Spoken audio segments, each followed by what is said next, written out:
Yes everyone, thanks for tuning into another video. As I always say, it's a pleasure. Before I get into the video, if you've got any thoughts, comments, ideas, questions, please leave in the comment section down below for the algorithm. And if you get any value from the video, please feel free to like and subscribe.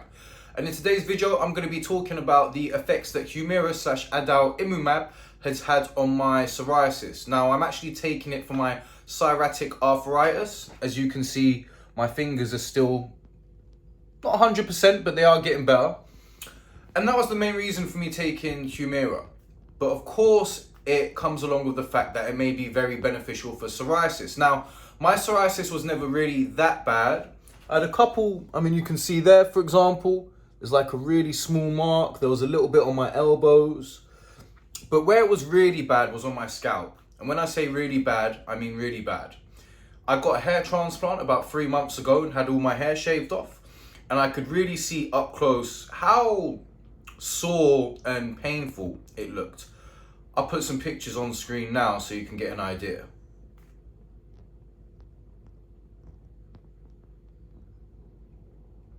So that should give you an idea of how bad it was. I used to have massive plaques all the time. My head was always itchy. And to be honest with you, it was borderline embarrassing sometimes, because if I sat somewhere for 10 minutes, inevitably I'd sort of do this on my head a couple of times. And if I just tapped my head, the amount of flakes that would come off was just crazy. Even if I'd go to the gym and do bench press, for example. So if you're not familiar with what that is, it's when you lie down with your back flat on a bench and you've got the bar here and you're pushing it up to the sky. Just from sort of putting my head down on the bench, when I got up, there'd be loads of bits of psoriasis on it as well. It was really bad. My sheets, my bed sheets were always covered in flakes. It was pretty nasty, and shampoos didn't really seem to help. I always had to brush my shoulders because of the amount of psoriasis on them. And, shaving my head allowed me to see how bad it actually was.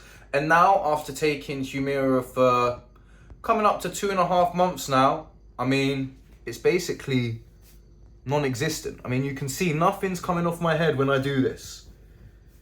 Nothing at all. A tiny bit, but you can't see it from the camera. And before, if I just went like this, the amount of flakes that would come off was just crazy. It's so refreshing.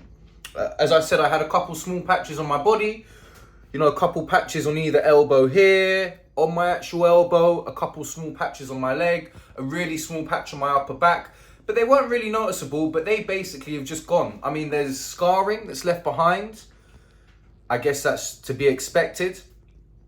But it really has been a gift. My scalp doesn't itch anymore.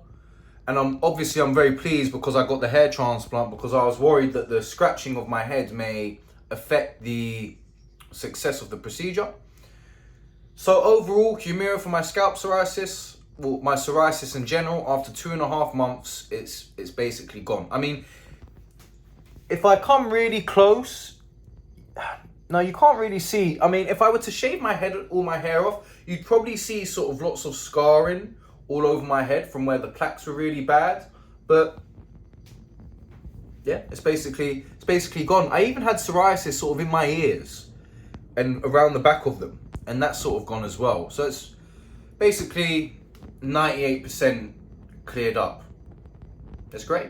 So I just wanted to give that review, because if you're thinking about taking Humira for psoriasis and you want an insight to how effective it can be, for me it's basically resolved all my issues psoriasis wise, and also been very beneficial for my psoriatic arthritis so far. And I just wanted to share that. So as always, like I said, any questions, please leave in the comment section down below, and I'll see you in the next video.